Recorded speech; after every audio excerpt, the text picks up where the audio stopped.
This is the largest, most severe, and most complex outbreak in the nearly 4-decade history of this disease.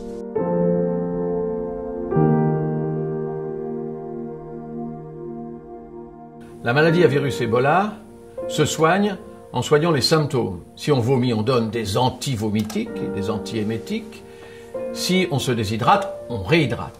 Mais sachez, c'est très important, que lorsque c'est pris à temps, c'est-à-dire dans les premiers jours de la maladie, si c'est pris à temps, plus de 50% des malades guérissent. Derrière l'expansion très rapide de l'épidémie d'Ebola, il y a deux éléments.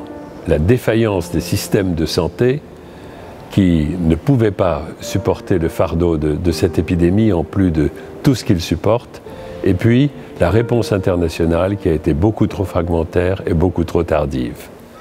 Le 19 juillet, un infirmier est mort dans cette maison. Après sa mort, l'entourage a commencé à paniquer. Ensuite, sa fille est morte aussi. Quand cette fille est morte, l'autre infirmière qui vivait là-bas est venue pour aider. C'est comme ça qu'elle est morte ensuite, après avoir attrapé la maladie. À partir de là, la panique a gagné toute la communauté.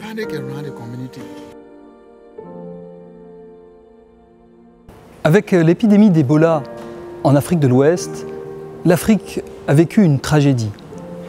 Et c'est autour de cette tragédie que nous allons essayer de travailler ensemble pendant 5 semaines. Nous allons travailler pour essayer de comprendre pourquoi, pour essayer de comprendre comment et pour essayer de voir si l'on peut anticiper, prévenir, contrôler et que cela n'arrive plus jamais. This morning, I am declaring the current outbreak of Ebola virus disease a public health emergency of international concern. Toute communication sur le risque devra s'appuyer sur la connaissance de cette perception, sur sa distribution et sur ses déterminants.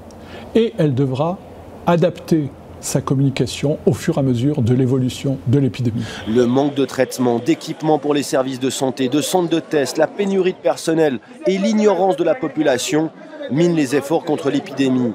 Un soutien accru en provenance de l'étranger, notamment des États-Unis, de l'Union européenne et des pays africains, est certes parvenu ces dernières semaines, mais le gouvernement libérien estime que c'est encore très loin des besoins. La situation en Guinée aujourd'hui est caractérisée par le fait qu'il y a eu des difficultés au départ, mais les choses commencent à s'arranger, mais il y a encore bien des efforts à faire.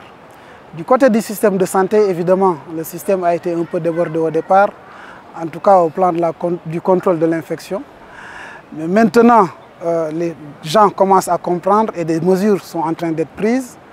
Du côté de la communauté, il y a encore des difficultés, parce que comme je le disais l'autre jour, c'est un scénario morbide où chaque acteur doit connaître son rôle et l'appliquer. Et si le système de santé a compris maintenant, il y a des difficultés du côté de la communauté. Dans le cadre du règlement sanitaire international, les pays communiquent rapidement avec l'Organisation mondiale de la santé. Cette communication permet de mettre en œuvre une réponse ciblée qui n'entrave pas les voyages ou le commerce international. Le maître mot du règlement sanitaire international, c'est transparence et solidarité. Un MOOC, vous connaissez le principe, c'est peut-être quelques heures que nous allons passer chaque semaine ensemble, pendant 5 semaines, et c'est plus de 10 000 heures que vous allez pouvoir passer autour du MOOC, à co-construire le MOOC avec nous. Car si nous sommes peut-être une trentaine d'intervenants, intervenants de toutes disciplines, intervenants de plusieurs secteurs, des médecins, mais aussi des experts de l'université, mais aussi des experts des organisations internationales ou d'organisations comme Médecins sans frontières, un MOOC, c'est plusieurs dizaines de milliers de personnes que vous êtes et qui vont pouvoir participer à la compréhension et à une meilleure anticipation à l'avenir de ces problèmes autour du MOOC. Croire que Ebola c'est seulement un problème de l'Afrique est une interprétation erronée. Ebola, c'est le problème de tout le monde, c'est un problème mondial maintenant et tout le monde doit être au courant de ce qu'est cette maladie et de comment on doit s'en protéger. Et c'est à chaque acteur de prendre les mesures qui s'imposent pour essayer d'éviter d'être contaminé et aussi d'éviter de contaminer les autres quand on a soi-même la maladie. Les priorités de l'action de la Suisse dans le domaine d'Ebola sont évidemment dans le renforcement du système de santé, dans l'apport en soins, et puis surtout dans l'apport au niveau des questions sociales de la petite enfance. Un MOOC, ce n'est pas simplement la médecine, mais c'est aussi des disciplines comme la sociologie, l'anthropologie, c'est aussi des économistes. C'est vous qui allez, avec nous, essayer de vaincre ensemble Ebola.